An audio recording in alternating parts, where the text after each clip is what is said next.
Assalamualaikum warahmatullahi wabarakatuh.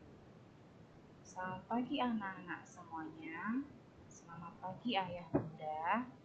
Alhamdulillah pada pagi hari ini kita masih diberi kesehatan, masih diberi keselamatan, masih diberi nikmat oleh Allah, sehingga kita bisa melakukan kegiatan pembelajaran pada pagi hari ini. Bagaimana kabarnya? Sehat ya semua? Alhamdulillah, semoga kita selalu dalam lindungan Allah Subhanahu wa Ta'ala. Tetap menjaga protokol kesehatan ya. Jika keluar rumah, tetap memakai masker, tetap cuci tangan, tetap selalu menjaga kebersihan. Oke, pada pagi hari ini, mari kita awali pembelajaran kita dengan mengucapkan basmalah bersama mulai hitungan ketiga. 1, 2, 3. Bismillahirrahmanirrahim. Tetap semangat ya, kita lanjut ya.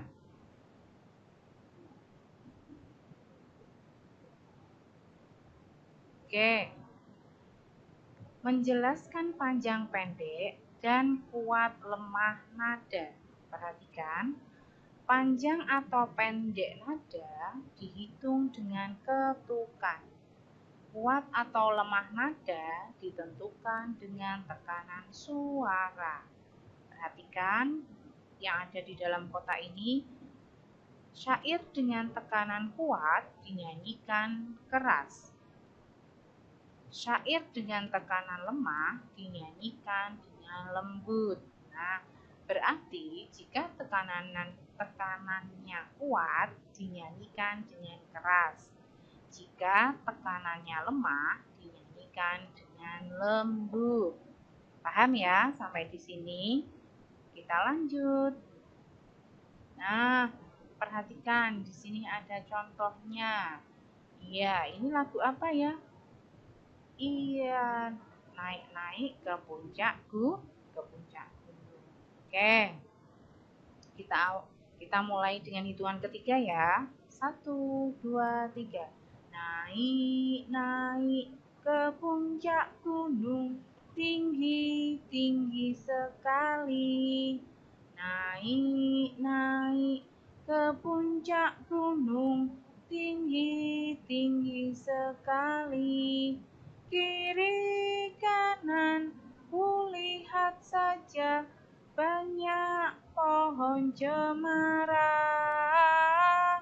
Kiri kanan kulihat saja banyak pohon cemara.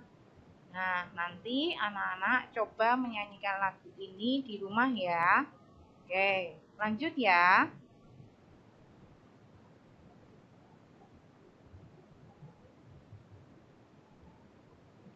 Mengidentifikasi sifat-sifat benda melalui pengamatan. Nah, di sini Bu Guru punya gambar. Ini apa ya ini? Ini apa ya kira-kira? Siapa yang tahu? Iya, ini adalah minyak zaitun. Ini adalah minyak zaitun. Sifat bendanya apa ini ya? Ya, dia adalah cair. Perhatikan ya anak-anak ya. Ada bentuk benda yang dapat berubah dan tidak berubah. Bawahnya, bentuk benda yang dapat berubah misalkan air. Ada juga benda yang sifatnya mirip air seperti minyak, lem, dan tinta. Seperti apa lagi ya?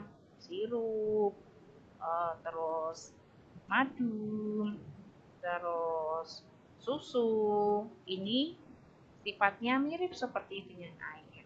Sampai di sini bisa dipahami ya. Kita lanjut ya anak-anak ya. Nah, di sini kita akan belajar tentang sifat benda cair. Nah, perhatikan ya. Sifat benda cair yaitu A. Bentuknya berubah-ubah. B. Bentuknya mengikuti bentuk wadahnya. Nah, jika misalkan air ini ditaruh di dalam gelas, maka bentuknya akan seperti gelas. Jika air ini ditaruh di dalam botol, maka bentuknya akan seperti botol. Yang C, dapat melarutkan zat. Nah, ini contohnya misalkan kita membuat minuman, terus diberi gula. Nah, karena diaduk, air ini bisa melarutkan gula itu tadi. D, mampu meresap melalui celah-celah kecil. E, mengalir dari tempat yang tinggi ke tempat yang rendah. F, permukaan yang tenang selalu datar. G, menekan ke segala arah. Contoh benda cair, perhatikan ya. Ada air, minyak, dan kecap. Ada juga loh contoh yang lainnya lagi, kita perhatikan ya. Nah, di sini ada ini apa ini? Iya, ini adalah air minum dari botol dituang ke gelas ya. Maka yang tadinya bentuknya seperti botol ketika dipindah ke dalam gelas bentuknya akan seperti gelas. Yang selanjutnya ini apa? Ini biasanya di dapur mamamu ini banyak sekali. Ini namanya apa ya? Ada yang bentuknya agak besar, ada yang sedang lagi, ada yang agak kecil. Iya, ini adalah minyak goreng ya. Ini adalah minyak goreng. Berikutnya, nah ini apa ini? Rasanya manis loh ini. Ya, ini adalah sirup ya. Ini adalah sirup. Di sampingnya ini susu. Nah, jika susu itu tadi ditaruh di dalam kotak dus seperti ini, maka susu tersebut bentuknya juga akan seperti kotak. Nah, yang sampingnya ini sering sekali kita minum. Ya, ini namanya aqua. Ketika air dimasukkan ke dalam botol aqua, maka bentuknya juga akan seperti botol aqua. Sampai di sini bisa dipahami? Kita lanjut ya. Nah, kalau tadi kita sudah belajar tentang sifat benda cair, sekarang kita belajar tentang sifat benda padat. Sifat benda padat yaitu, perhatikan anak-anak, A, bentuknya tetap. Walaupun benda padat, misalkan kamu di rumah punya lemari, terus kamu pergi jalan-jalan selama 1 minggu, tetap lemari itu bentuknya akan tetap, tidak ada yang berubah. B, bentuknya tidak mengikuti bentuk wadahnya. C, bentuknya bisa berubah jika diberi perlakuan tertentu. Contohnya, meja, kursi, papan tulis, dan lain-lain. Oke, perhatikan ya, ada contoh berikutnya lagi. Nah, ini contoh benda yang terbuat dari kayu.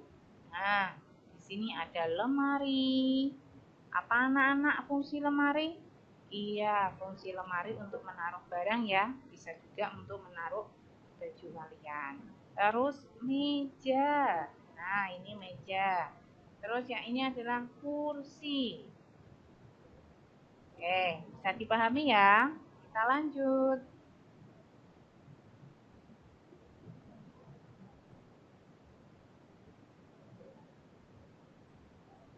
Oke. Menulis hasil pengamatan tentang benda. Mengamati artinya melihat dan memperhatikan dengan teliti, memperhatikan dengan jeli, dengan detail. Setelah selesai, kamu dapat menulis hasil pengamatanmu. Nah, langkah-langkah dalam menulis hasil pengamatan. Yang pertama, amati dengan teliti benda-benda yang diamati. Berarti kita harus mengamati dengan detail, dengan jeli tentang benda tersebut.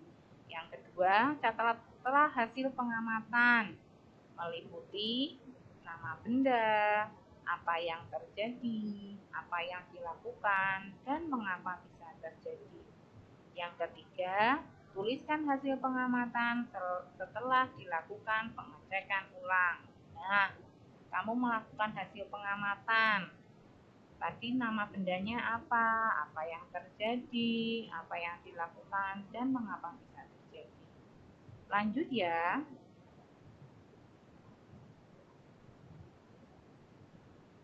Nah, kalau tadi sifat benda sudah, sekarang kita belajar tentang menyebutkan aturan di rumah. Setiap hari banyak kegiatan yang kamu lakukan di rumah. Banyak sekali ya kegiatan yang kita lakukan di rumah. Aturan dibuat agar kehidupan di rumah dapat berjalan damai. Contoh aturan yang berlaku di rumah, perhatikan anak-anak. 1. Bermain setelah belajar. Nah, ini penting sekali. Bermain setelah belajar. Jadi, kita belajar dulu baru bermain. Tidak belajar sambil bermain, tidak ya.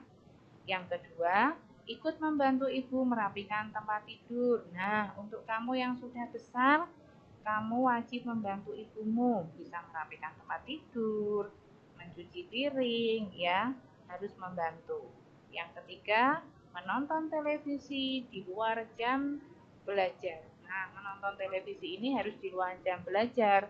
Tidak pas waktunya belajar kamu nonton TV, itu terbalik ya. Berarti menonton televisi kalau sudah kewajibanmu, tugasmu sudah selesai baru kamu menonton televisi. Yang keempat, menggunakan telepon genggam sesuai keperluan. Nah, seperti sekarang ini, tugas kita banyak di YouTube, banyak di Moodle. Nah, berarti kita harus menggunakan handphone atau HP kita sesuai dengan keperluan. Kalau sudah dibuka, segera dimatikan, tidak menggunakan untuk bermain game ya. Lanjut ya anak-anak ya.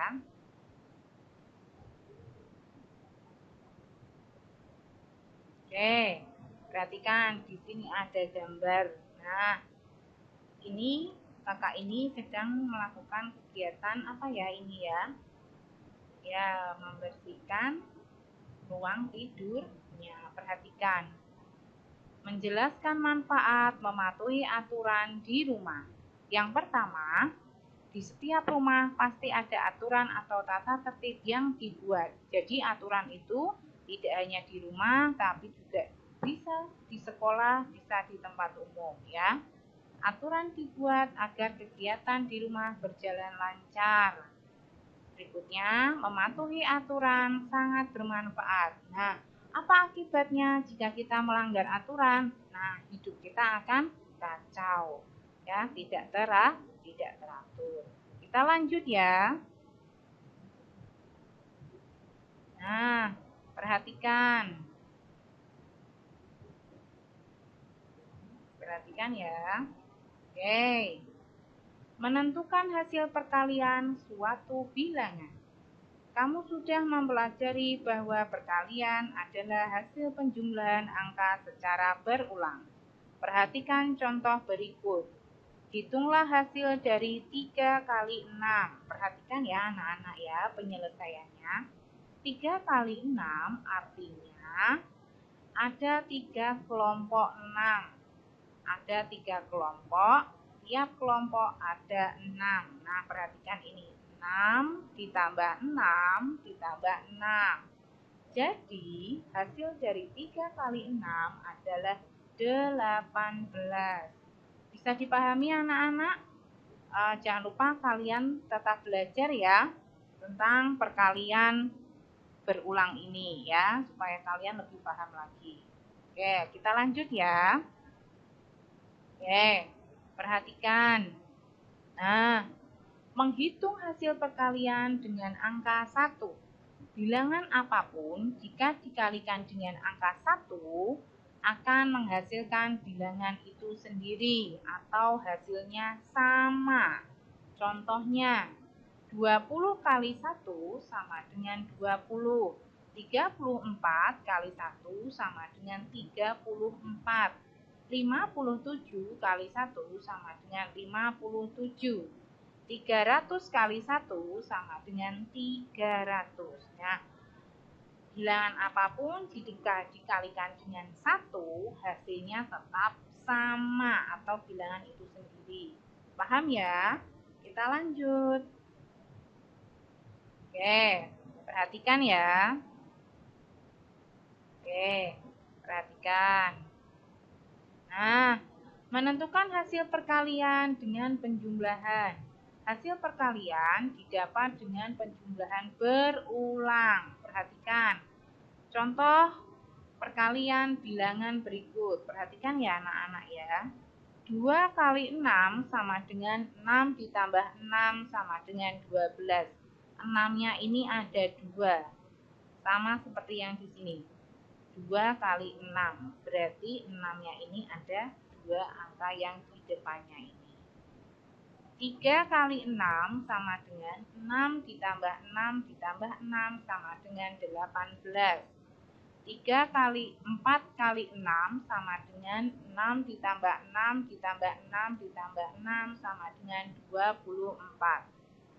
5 kali 6 sama dengan 6 ditambah 6 ditambah 6 ditambah 6 ditambah 6 sama dengan 30.